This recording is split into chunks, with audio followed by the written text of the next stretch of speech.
Salut à tous, c'est Nekvi, j'espère que vous allez bien. Bienvenue pour un nouveau débriefing pour la deuxième journée de AXA Élite Première avec le match qui opposait les Lions du Stade Bordelais face aux Clermontoises. Donc les amis, je tourne cette vidéo au lendemain de cette deuxième défaite. Et franchement, vous pouvez avoir assisté à ce match donc contre les Leaders de Clermont. Il y avait le retour des joueuses internationales donc qui ont disputé la Coupe du Monde. Donc ce soit Justine Pelletier, ce soit Agathe Gérin, ce soit Nassira Condé, il y avait Fal Raclo, il y avait Nfofo et tout, et Sissoko même. Mais franchement là ça fait déjà 2 journées de championnat. Je commence limite à me poser des questions quoi. Parce que en première période, voilà, franchement c'était la plus belle première mi-temps que les Bordelaises ont effectué en inscrivant déjà 3 essais à leur actif. Bon, même si Morgane Bourgeois n'était pas en grande forme au niveau des transformations, hein, vu qu'elle a fait un 0 sur 3. Donc franchement ça fait un petit peu chier. Et là où justement le match a basculé, c'est sur la sortie sur blessure de Agathe Gérin. Alors non, elle n'a pas eu de ligament croisé ou quoi que ce soit, mais tout simplement un coup au visage, alors j'imagine involontaire de la part de la joueuse clermontoise. Parce qu'en fait, pour expliquer la situation, c'était sur une possession de jeu des Clermontoises. Et il y a eu un petit, dirais-je, un télescopage, on va dire, entre guillemets. Mais qui a mis, Agathe Gérin au sol. Et puis, déjà, très bizarrement que l'arbitre n'ait même pas sanctionné ce genre de geste déloyal. Même si je pense que, comme je dis, elle n'avait pas l'intention de faire mal à Agathe ou quoi que ce soit. Et puis arrivé à la fin de la première mi-temps, on va dire à 5-10 minutes avant que la sirène muette ne retentisse, oui, parce qu'on n'a toujours pas de sirène pour quand on arrive à la 40e minute, et les Clermontoises vont marquer un petit essai avant de finir cette première période. C'est super, hein. Alors, après, je dis pas que pendant 40 minutes, à force de courir, de plaquer ou de recevoir un plaquage, ou même justement de sauter pour réceptionner le ballon dans un duel aérien pour une touche, je dis pas que ça fatigue, hein. De là à se prendre un essai à la con avant la fin de la première mi-temps, ça fait chier quoi. Et puis alors là, la deuxième période, les amis, déjà moins de 5 minutes les amis pour que le match bascule en faveur des Clermontoises.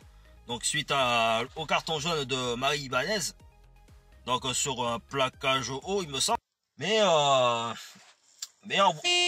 putain merde.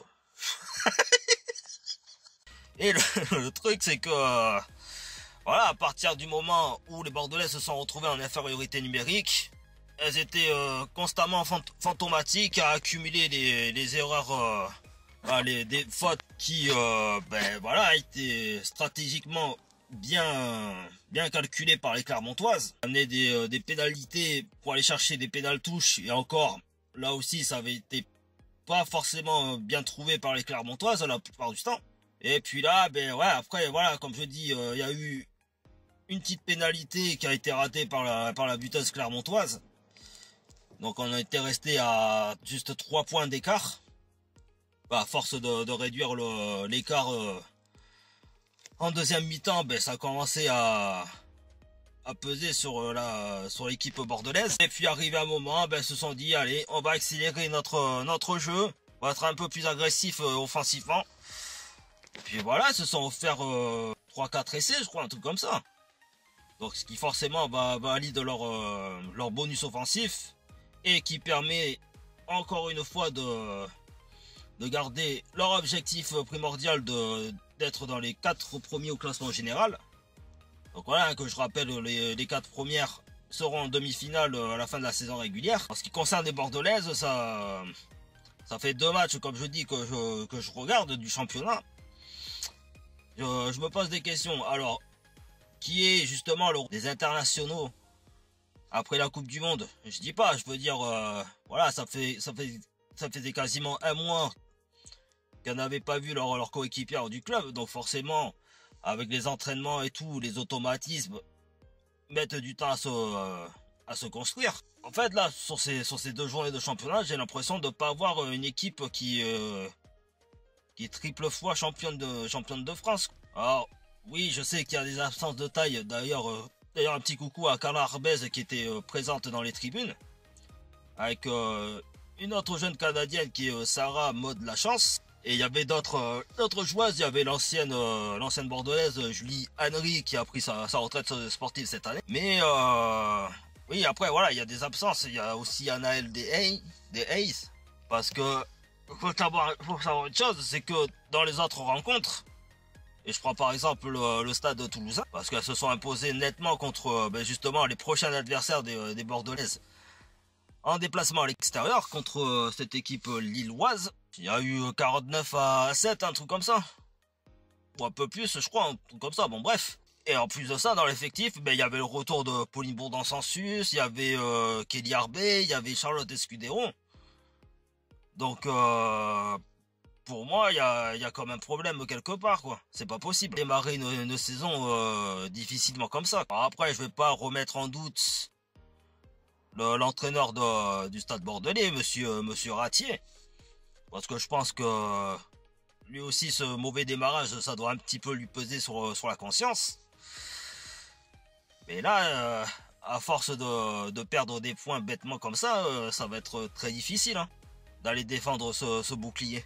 Donc après, voilà, dites-moi dans l'espace commentaire ce que vous en avez pensé de ce match. Enfin, si vous y étiez présent pour ce match au stade de Saint-Germain-du-Bousquin, vu que Canal+ ne fait pas le travail.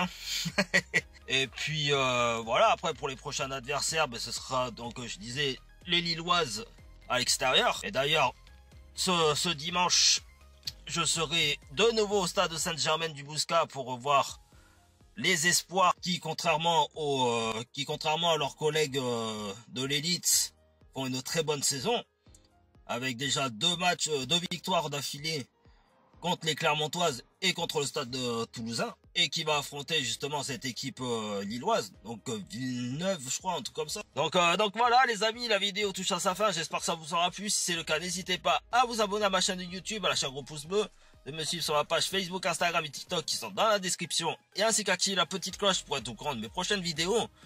Donc là, ça va être la petite pause, parce que là, je crois que le match, c'est pas tout de suite, mais c'est la semaine prochaine, donc début novembre. Donc voilà, sur ce, bonne semaine à tous et bonnes vacances surtout. Allez, ciao ciao.